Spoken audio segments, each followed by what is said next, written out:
Hello. This is a bit of a different episode today because I have Sam. What podcast is yours? Mine's the Business Talks podcast. But then we also have Mr. Connery. So the Reflective Coach podcast. And then we also have the main one, the good one, the Beecham podcast, all coming for a collab to interview Imogen Davies. But for those who might not know you yet, could you introduce yourself and tell us what you do? Yeah, so hello everyone. My name is Imogen. I am a writer and creative from Aberystwyth. I was born there, so was my mum and my nana, and I went to Ysgol Gymraeg, Aberystwyth, and then I went to Penglais Secondary School, and from there I went on to study an undergraduate degree in modern languages in Durham. I studied French, Spanish and Catalan, and now I'm here in Edinburgh doing a master's in modernist literature. So basically the episode today then is all about you.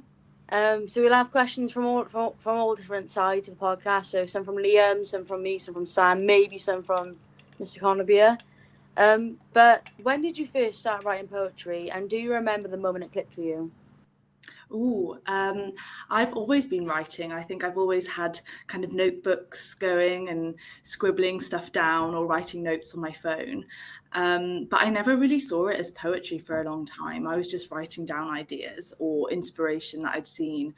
And I think it's when I started kind of studying poetry in A-level, my English literature A-level. We studied Sylvia Plath and Ted Hughes, and I kind of realized that these things I was writing had kind of rhythm or imagery, and yeah, it just kind of took off from there. And I never really took it very seriously for a long time, until one of my friends was just like, you should submit it somewhere and see if they publish it, and they did. So yeah. I read recently that you grew up bilingual. How has growing up bilingual in both English and Welsh influenced the way you think and write? It's most definitely influenced me. I think being bilingual offers you such an interesting perspective in understanding the world fuller. Obviously, my interest in language goes beyond just being bilingual, but I think Welsh specifically is a very poetic language. I think it's very beautiful when you translate these kind of idiomatic expressions literally into English. And yeah, I think it's influenced me a lot. Also, the sounds of it is very nice and rhythmic. Although I don't write in Welsh, I speak in Welsh and write in English, I still am very inspired by kind of my Welsh language side. Did you always know you wanted to do something creative, or did poetry come later? I've always been a very creative person. I love making stuff. Like, me and my mum would always be kind of drawing or, I don't know, colouring in and just making stuff with anything that we can find around the house. I've always had a very, very active imagination. So yeah, I think the creative side and the arts has always been for me.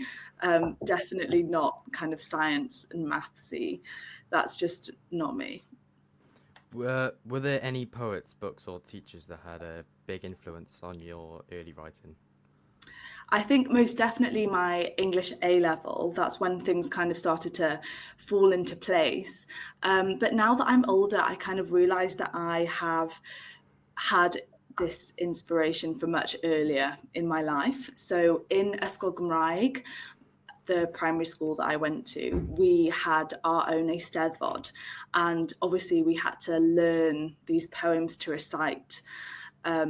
And I think that influenced me a lot because we had to learn them. And as I said, Welsh is just so rhythmic and beautiful. And I think that's stayed with me throughout my whole life, but I've only kind of realised it now, if that makes sense. You self-published a poetry collection called Distances. For those who haven't read it, what's it about? So Distances is my little poetry collection that came out in July last year. And it's essentially all these fragments and poems from my year abroad. So I studied French, Spanish and Catalan at Durham, and I spent the third year of my degree abroad for those languages. So I went to Barcelona, where they obviously speak Spanish and Catalan, and I was an English teacher in a Catalan secondary school, which was really difficult, but I got to live in central Barcelona for 9 months, and it was really cool. I then went to the south of France for 3 months to work as a receptionist, which was really hard, to be on the front desk and speaking French to all these people who couldn't understand English. And it was in the most beautiful coastal place ever. And yeah, the collection is just kind of what I noted down at the time, and I didn't touch them for, I think, a year. And then I came back to Durham, graduated, and it was the year after that I kind of leafed through the notebooks and decided to finish the poems. I went to a poetry group in Aberystwyth, and they helped me kind of get feedback on the poems. And it's essentially about all different kinds of distances. So from touching distance to long distance to going the distance, it explores how relationships kind of spread over time and sometimes fall apart. And I found that very interesting. So how did living away from Wales shape the way you see home and identify now? I think a lot of people will agree with me when they say that you leave Wales and you suddenly realise how much you love it and it's influenced your life. I think you become much stronger, like more aligned with your identity when you're not where you live, which is something that I'm experiencing right now in Edinburgh. But Aber is still my home. And I think that year abroad really gave me some perspective, to make me realise and think how that upbringing and life in Wales has really shaped me, because I'm now like in the middle of the urban jungle of Barcelona, and it's so different. And I was so grateful that I'd had the chance to grow up living in Aberystwyth and being bilingual and having all this beautiful landscape around me. I think that the distance really gave me that sense of hiraeth that shapes the collection. So you've written about distance in different ways, so emotional, physical, and even cultural. What meaning does that word hold to you personally? Oh, I think it now means even more. I think distance is really, really interesting because, as you said, you can measure it in so many different ways, and I think it resonates with a lot of different people.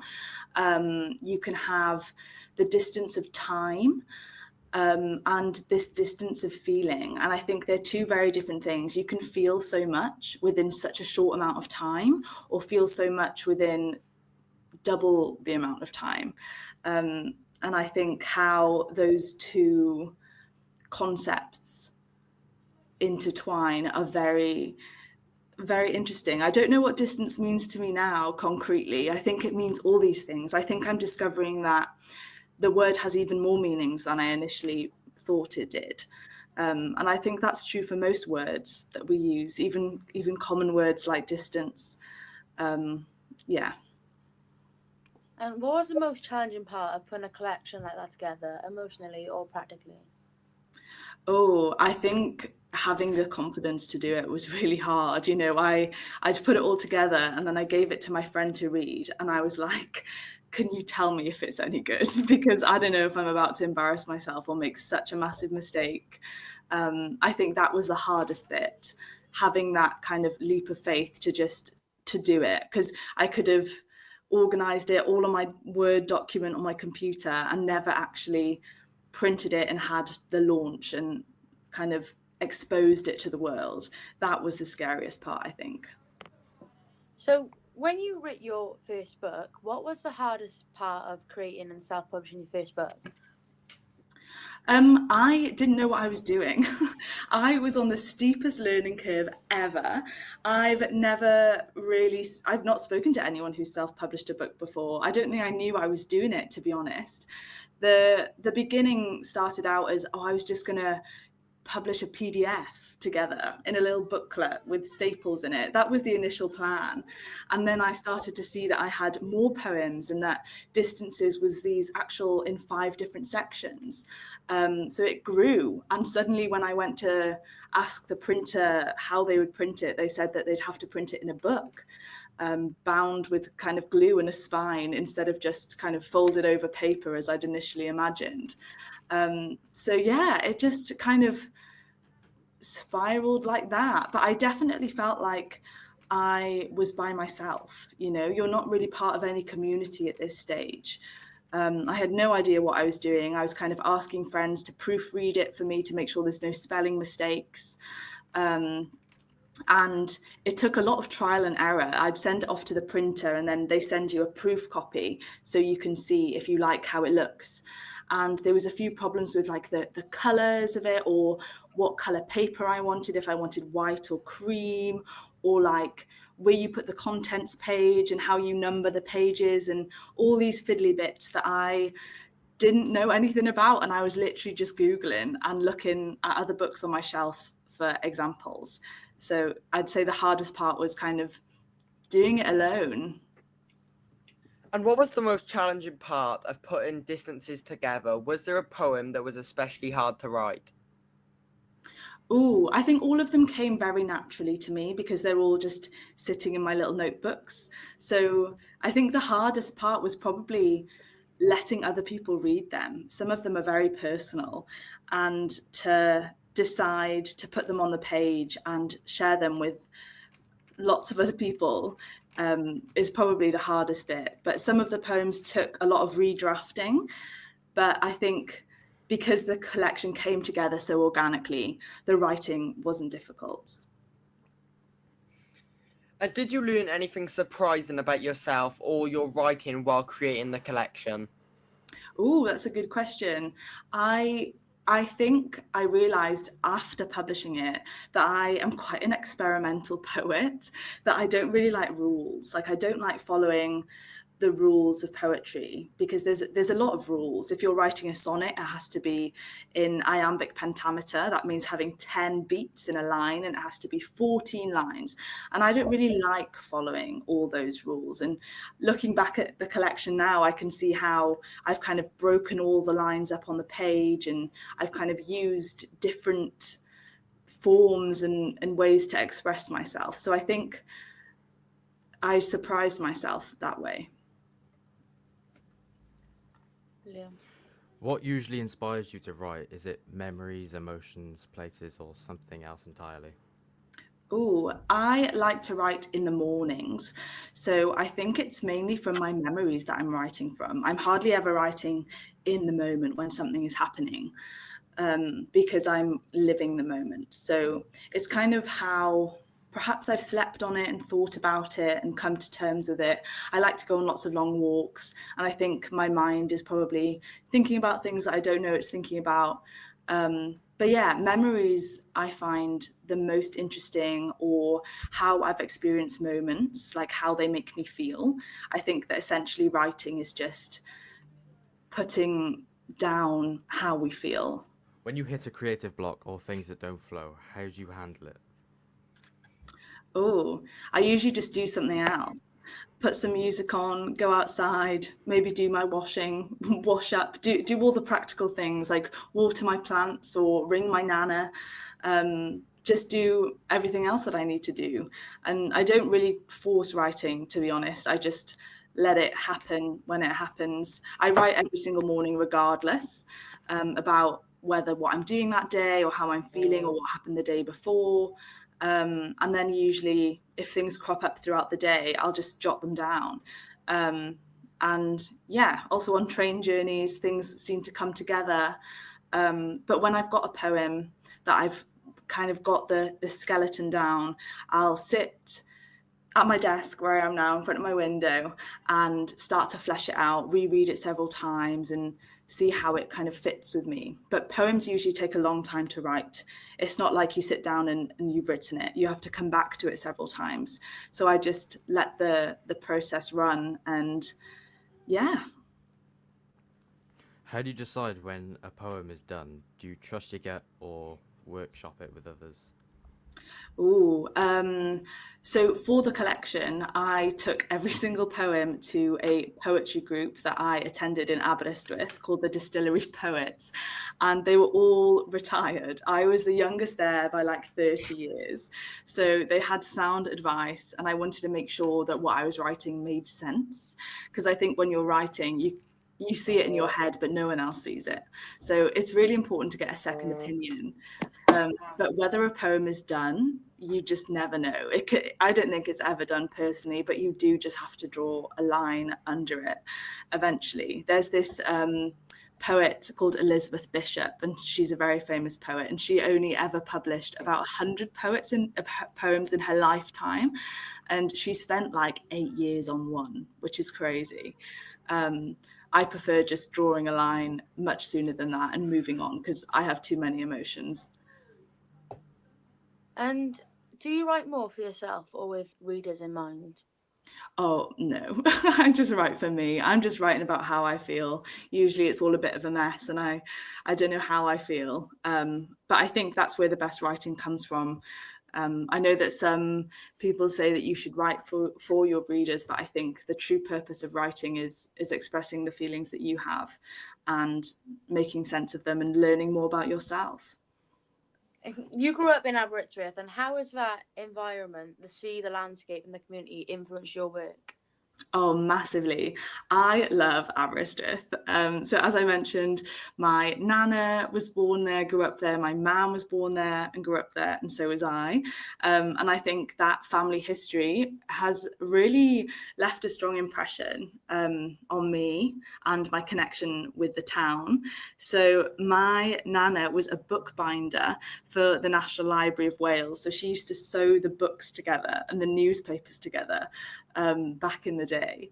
And I kind of feel that literary thread has now come to me, and it just makes so much sense because no one else in my family is really literary at all. But I think the creative environment of Aber, to have the National Library there, the museum, the sea, there's so much inspiration everywhere. It's fresh air, there's the view from Consti, and it's just a really beautiful town that I feel is very simple. Like there's not much there. And so to be creative is very easy. So what role has your Welsh identity played in your poetry, even when you write in English? It's had a massive influence. I'm currently researching for my master's dissertation in Welsh literature written in English and how important this is to Welsh culture, because not everyone in Wales does speak Welsh, but they still express what Welsh identity means to them. And even though I speak Welsh, I write in English and I write about my Welsh identity. And there's something very interesting about that. And it shouldn't be dismissed as not being Welsh. But my Welsh identity has shaped me massively. I really believe that Welsh culture, literature, art has been overlooked significantly by English culture and art. We think of all the kind of great works of literature being kind of English, Jane Eyre, Jane Austen, the Brontes, Shakespeare. They're predominantly these people from England. And I think that Wales has something to offer, and that's part of my dissertation and my work with Parthian Books. I republish lost Welsh literature that's kind of gone forgotten about, and are actually really great books. So I believe that Welsh people should get more credit, because I think we have some amazing talent here and it should be celebrated more. Was there a particular place or moment during your travels that sparked a poem unexpectedly? I think what happened a lot was like everything that happened surprised me and sparked these poems in ways that I never thought that they would. Like I'd be sitting on a park bench, or I'd be on the metro, or I'd be walking, or I'd be, I don't know, scribbling a note on the reception desk at work.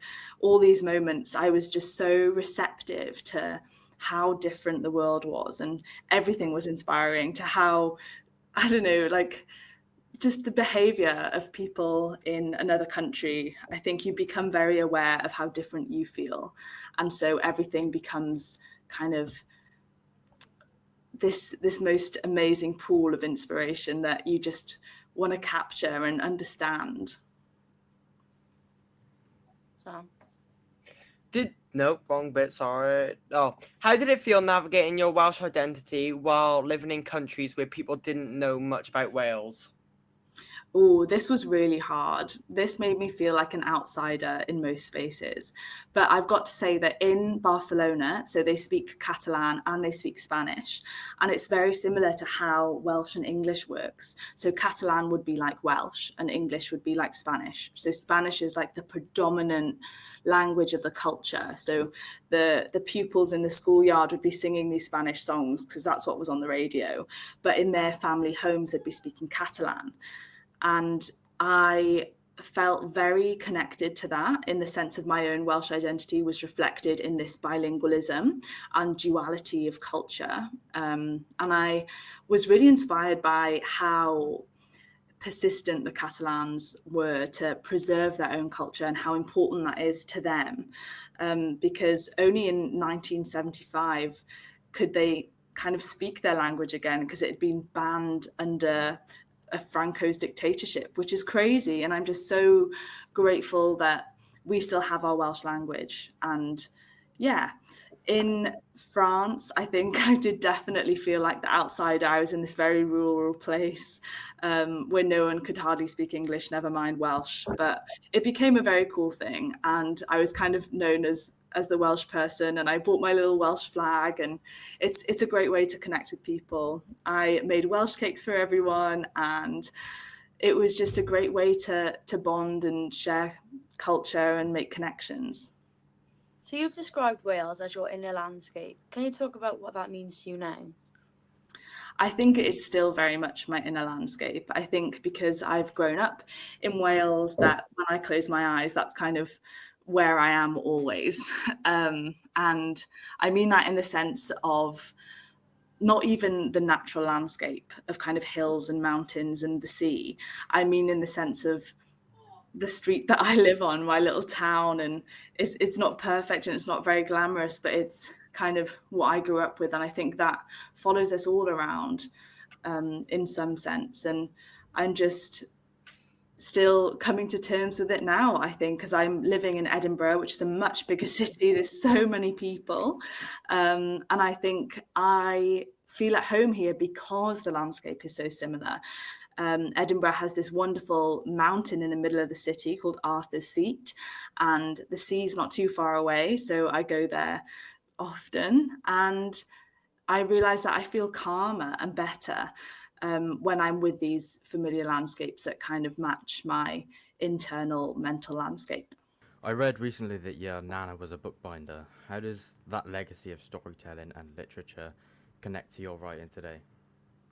I definitely think about it a lot. I think that as my family never went to uni, they kind of left school at an early age. So I am the first generation to kind of go to university and get a master's, which feels like quite a lot of pressure, but also a privilege. And I think that I should use my voice to express how my family and I have kind of got this generational experience of living in Wales, and hopefully sharing that with a lot more people. So do you feel that being a poet in Wales today carries a particular responsibility or a sense of belonging? I hope that it doesn't carry that much responsibility, because it's just something that I enjoy doing. But I do think that it has a power, maybe. I think even in the Welsh National Anthem, we sing about, Wales is the land of the poets, and we have this kind of reputation. And they've also always been masculine figures, which is why it's really important that we get some female writers and poets on the scene. But I think that the history of poetry in Wales just stresses how beautiful the language is, and that we should express how living in this landscape makes us feel. But yeah, I just hope that with my platform that I have now and the experience that I have, I would love to inspire other people, especially young people, to just express themselves through art, whether that's kind of writing or through painting or any kind of art form, musically or otherwise. So, yeah. How do you think your bilingual upbringing has influenced the way you write or think about language? Bilingualism has definitely, I think it was the reason I probably studied languages in university. I seem to enjoy how you put emotion into language and how that's able to express how you're feeling. Like, it's so crazy to me that what we're feeling can be expressed in a few letters, when really we all experience that very differently. Kind of your idea of happiness or pain is very different from my idea of happiness and pain. And I think that through different languages and their different ways of saying that is very interesting. So in French, you have tu me manques is I miss you, but you kind of put the other person first. So it's kind of like, you are lacking from me. So it changes the subject perspective, which is very interesting. And how has your relationship with Wales changed since moving away? Do you see it differently now? I think it's definitely stronger. I think my relationship with Wales has strengthened. The older that I am, the more that I understand about where I've come from and what it means to me to leave that place, like now, and kind of think about it at a distance and then return to it, which I always will. But yeah, I know that there's so much I've yet to understand about my Welsh identity, and hopefully through my dissertation, working on Welsh literature and working at the publisher, will feed that hunger that I have to learn more about my culture. So you're currently balancing a master's and working as an editor. What does your creative life look like day to day? Oh, it's very different. It's very dependent on what's happened the night before or what I've got planned for the next day. I think you've got to be very flexible. So on Tuesday night, we had torrential rain in Edinburgh, and my window bay started leaking, which was it was awful. I had kind of pots and pans and bowls catching the water. So then the whole of the next day was impacted by this, because I had to get it fixed and everything. So you really do have to be flexible, and be willing to take notes whenever inspiration kind of strikes. And I don't have a very fixed 9 to 5. I'm kind of doing my publishing work when I can fit it in, and when I have kind of a moment where I know my brain can work, going off to libraries or coffee shops when I can, and yeah, trying to make work for me instead of me just working for work. What advice would you give to anyone who wants to start writing poetry but feels unsure or intimidated? I definitely felt intimidated when I started writing, or realised that writing was what I was doing. I think I had this idea that by being a poet, you've had to read Keats and Byron and Shelley and all these old romantic poets and have a whole kind of literary history that you've read and learned about. But I genuinely think that you don't need that, and you don't need a license or someone to say that, yes, you can start writing. I think that you can just write, and that makes you a poet. I think as long as you're expressing how you feel, then you're a writer. And I think a lot of inspiration for me comes from lyrics in songs. I think they're as much as poetry as poems in a book. And that's very accessible these days to listen to music constantly.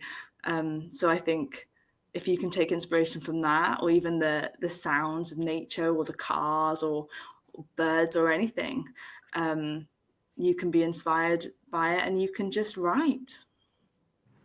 What's something you wish people better understood about poetry, especially modern poetry? I can understand that poetry seems this big, scary thing that is only for people who are well read, which I still think I'm not very well read. I wish people would just open their minds about poetry and just see it. It's basically words on a page. The only thing different between poems and a story is there's more line breaks, really. There's less words, but it is in no means less powerful or interesting or impactful. I think that it's not actually that complicated or that hard. I read poems that I don't understand all the time. I think poems are going to resonate different times in your life, and I could read it again tomorrow and still not understand it, or maybe next week, and it will start making sense because that's closer to how I'm feeling now. So I think people should stop seeing it as this intimidating thing and just opening themselves up to reading the words and seeing how that makes them feel. And are there any writers or poets you'd love to collaborate with one day? I'd be honoured to collaborate with any Welsh writer or poet. I really admire the work of Cynan Jones. So he's a novelist, but his novels are very, very small and they're so distilled, and every single word is deliberate, and I believe it's very much like poetry, and I would love to work with him. But there's also some amazing poets that have just been released from the Book of Wales Award. Natalie Ann Harbrow was shortlisted and didn't win, but again is an amazing poet. I'd just be honoured to be with any of them, to be honest. And do you see yourself writing in Welsh in the future? Oh, I don't know. Maybe. I'm very open to it. I think it depends on how I'm feeling at the time, and if maybe Welsh is how I want to express myself rather than in English. There's probably a reason why I write in English now, but yeah, I'm definitely open to that possibility one day. And finally, if there's one message you hope readers or listeners take away from your journey, what would it be? Go right. Go right, I think. And all your feelings are valid. And I think if you can find a way to express those feelings, it doesn't even need to be writing.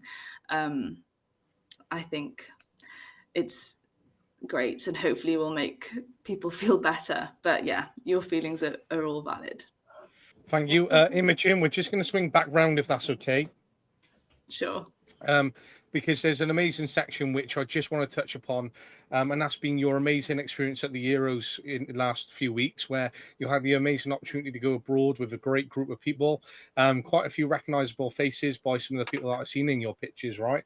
But how did you get involved in being in that group and being able to go abroad and have that experience together? So it was when I was working at the Hay Festival, which is the UK's biggest literary festival. It happens every year in Hay-on-Wye at the end of May. And I was lucky enough to work the whole festival. And while I was there, I met some people from the Welsh Arts Council and Wales Arts International. And I introduced myself and talked about my book. And they were very interested in my work and invited me to go to Swansea to watch Wales play Italy in a football friendly before the Women's Euros. And I attended discussions about how all these different organisations were going to Switzerland and supporting the Women's Euros, and how important it is that we are there for these girls who have finally made it, the first time in history that they've ever qualified. And it was at halftime during this match that I was invited to go to Switzerland with Ashoka Sports for Change Making, which is a charity promoting gender equality in sports. And it kind of took off from there. And my little poem called A Field in Front of the World was given to every single player on the Welsh women's team to kind of congratulate them and wish them good luck before the tournament. So that was a pretty amazing experience, especially when you talk about that poem there and being able to give that to the players. Now, knowing that you've made something so significant and it's going to players who are on a world stage and people who are in an elite environment, and you know it's going to be an important aspect of their mindset in terms of how they review their performance, how they take something so meaningful away. How proud of you were you to create something so special like that to give to those players who have just been in that amazing experience? Well, I actually didn't really know that I'd created it at the time, or how big this poem would be. I remember I wasn't feeling that great. I was kind of ill after the Hay Festival. It was so much hard work. And I had this old copy of the Mabinogion, which is the earliest Welsh prose stories that we have. And just on the first page, I started circling these words, and it took some time to circle words and then rub them out and circle other words. And then I eventually thought I'd found something and kind of showed it to my parents, and we were all nodding, and I was like, yeah, it's cool. And then I shared it with the Arts Council people, and they loved it, and they wanted to share it with the team. And I hadn't really realized that it was that good or that kind of powerful or impactful for other people to read until I'd shared it with them. So yeah, kind of a delayed response, I think. And we know that the meaning when it comes to writing and creating, marketing pieces and giving an image, especially behind, anything on a national scale, especially in sport and behind national teams. Do you see yourself creating anything further in terms of creating that why, creating that storyboard, creating a theme, whether it be a film, whether it be an advertisement, whether it be anything of that nature for the national side? Do you see yourself delving into that any further? Oh, most definitely. I would love to do that. I would really love to kind of propel with this opportunity and keep the momentum going with this, because it's something that means a lot to me, as I said, about having kind of Welsh culture and Welsh literature shared more widely and celebrated. Whether that's my work or someone else's, I want to be involved in that process and making sure Welsh voices are heard in all kind of aspects of culture, whether it's sports or the arts or anything else. And to be part of that amazing experience abroad, we've seen the growth of the national team. You've been around the Euros, which is an amazing influence where you've got all these different nationalities coming together, and there's people bouncing around the streets, and there's people gearing up for games. For you being a fan as well as being someone who is supporting it from an arts point of view, how amazing was that experience just to feature with the growth of the Wales national team and the growth of women's sports, and to be there around that and the performance that they gave? It was so exciting. It was almost surreal, to be honest. Everyone was so emotional, I think, when we kind of joined the fan walk and we were cheering with everyone, to see all these Welsh people having travelled to St Gallen, to Switzerland, to support the women's team, and then to arrive and have a full stadium was so amazing. Like, I really think we've come leaps and bounds in women's sport this Euros. I think it's had the most amazing impact across Europe, to be honest.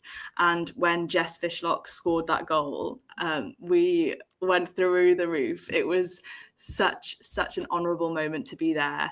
And yeah, I really hope that we can continue this and keep supporting the Welsh women and women in all sports in Wales.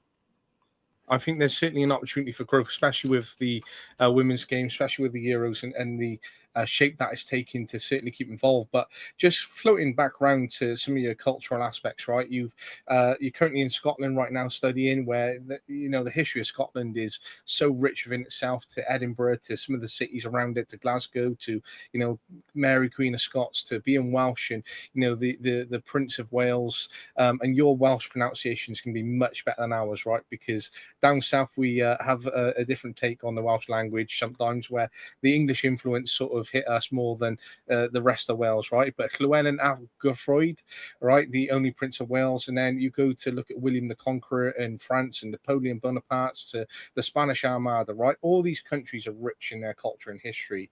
Now, from your experience having travelled across all those and delving into them and being not only an insider from Wales but an outsider as well, right?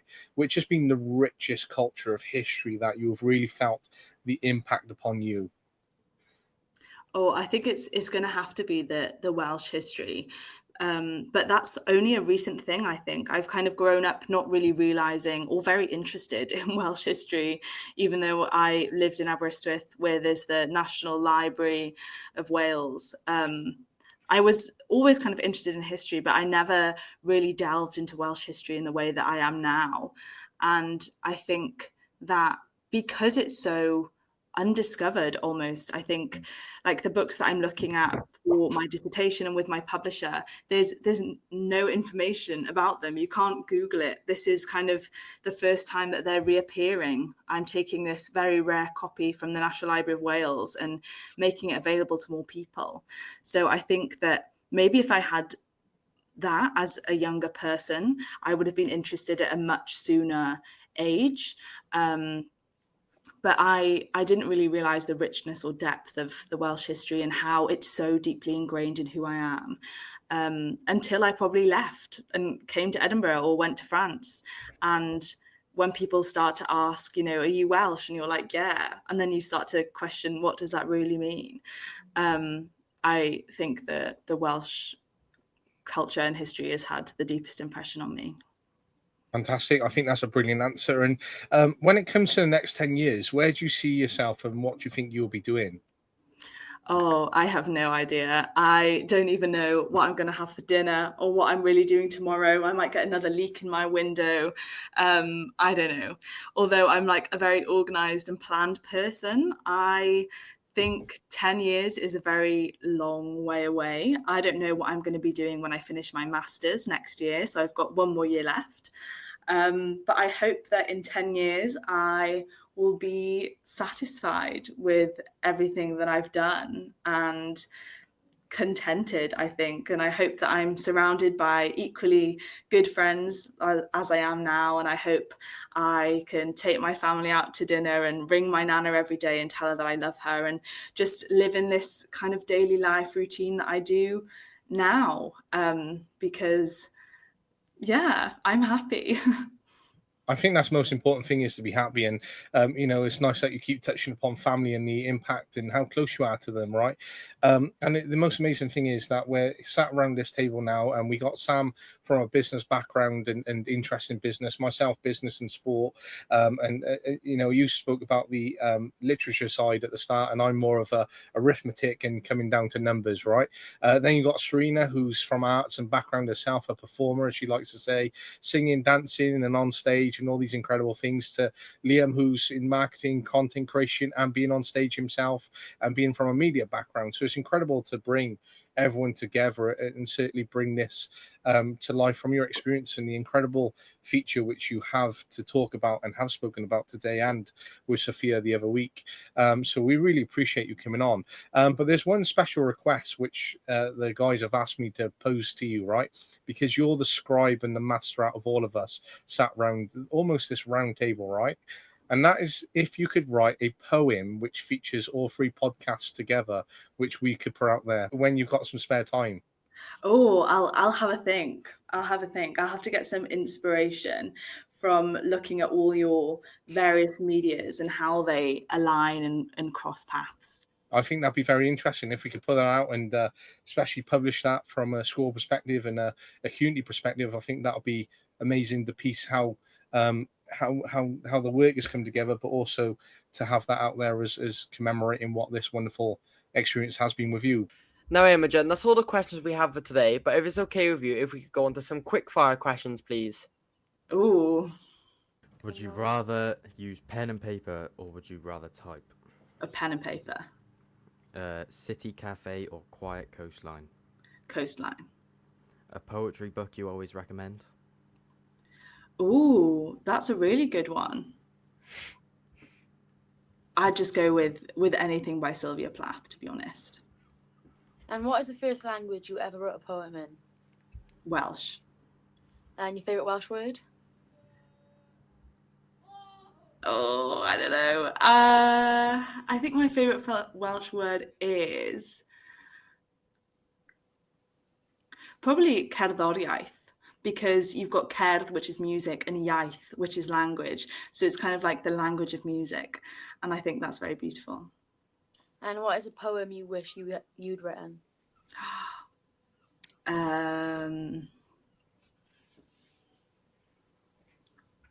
One Art by Elizabeth Bishop. Early bird or night owl?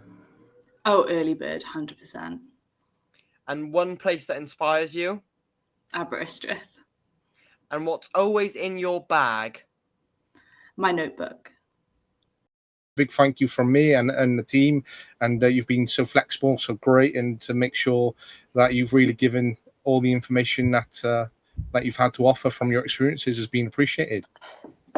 That's great. Thank you so much for having me on. And I'm so happy and pleased to be able to support all your different podcasts. And I think bringing you all together was such a great idea because I get to meet you all. And yeah, please reach out to me again if you ever want any kind of help or connections, or yeah, I'd love to help. Thank you very much. Thank you, Imogen. Thank you, Imogen. It's all right. Thank you very much, Imogen. Well, Imogen, thank you very much and have a great evening. Thank you too. I hope you have a lovely weekend. Thank you. Bye.